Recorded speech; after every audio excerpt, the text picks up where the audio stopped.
dogs with diabetes has tripled in the last 30 years. Those numbers are continuing to rise, but they don't have to. Here to speak about our role in protecting our pets' health is Dr. Courtney Campbell, nationally renowned pet health expert. Good morning, Dr. Campbell. Good morning. Thanks so much for having me. It's great to be here, especially during National Diabetes Month. And it's just bringing awareness. You know, it's about letting people know, hey, listen, we're bringing global awareness to National Diabetes Month to about diabetes in general. But yes, people need to know pets get diabetes too. Exactly. Now, what are some of the signs and symptoms? You know, for some of us, this is a new concept of pet having diabetes.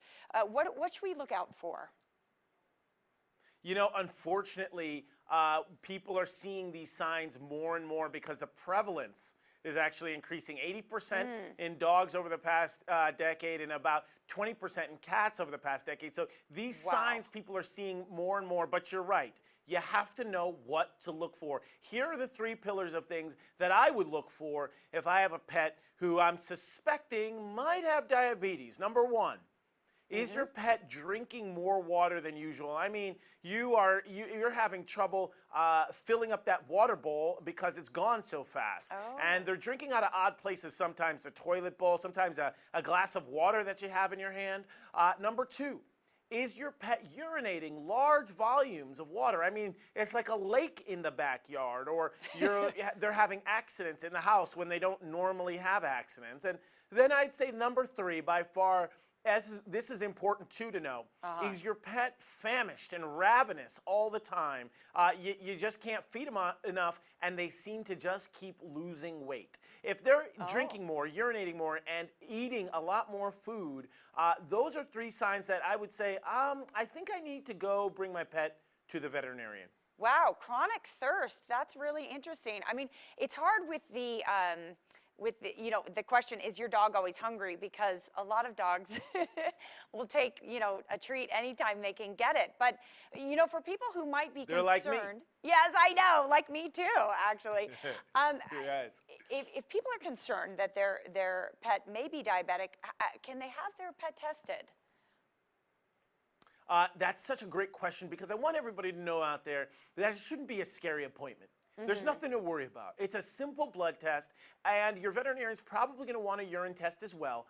But at the end of the day, you should have your answer as to, is my pet diabetic or not? Because it's important to also know, a lot of those signs we just talked about, a lot of them can look very similar to other conditions as well. So I think it's so important to bring your pet to the veterinarian and get them a simple blood test.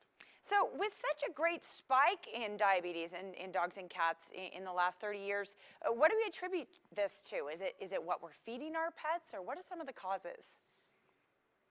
Well, I will definitely say pets are essentially our family members. People just love their pets. I mean, they're integrated into our daily lives. So I don't think it's any coincidence that we're seeing an increase on the human diabetes side, and we're also seeing an increase on pet diabetes side. So it's so important to remember, one of the principles of helping to avoid your pet from ever being diagnosed with diabetes is keep them slim and trim. Good diet and good exercise can help lower the risk of your pet ever contracting or developing diabetes. Excellent, doctor. And if they do develop diabetes, diet and exercise are, again, the mainstays, along with insulin therapy, but the mainstays of successful diabetic management. Yes, 4 walks a day is what we always try to do, at least with our dogs. It gets us outside too, which is great. You have Sugar and Spike. Yes, I love that. I love know. It's a great opportunity to get outside. You have Sugar and Spike with you there on set. Tell us about them. Oh, thanks so much for asking about Sugar and Spike.